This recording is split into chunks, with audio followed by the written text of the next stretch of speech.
मुझे हैरानगी हो रही थी, मरियम साहब कह रही थी जी कि डर रहे हैं ये लोग गिरफ्तारियों से। और भाई किसने डरना है? आपके सगे भाई अपनी वालदा को दफन करने नहीं आए, गिरफ्तारी के डर से अपनी वालदा की तदफीन में शिरकत के लिए नहीं आए। आपके वालदे मोहतरम जो है वो पाकिस्तान में आ नहीं रहे तो उन्हें 5 दिन के लिए भी जेल न जाना पड़ जाए। अब तो मुस्लिम लीग नून के अंदर सवाल इम्तिहान है गैरत का और जमीर के मार जाने का।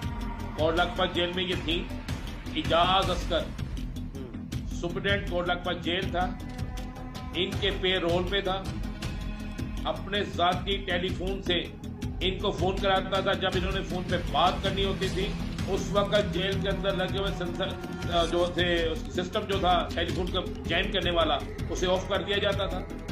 इनको घर का खाना मिलता था, एक दिन इन्होंने बाहर का जेल का खाना नहीं खाया। इन्होंने कौन सी तफ्तीश काटी है?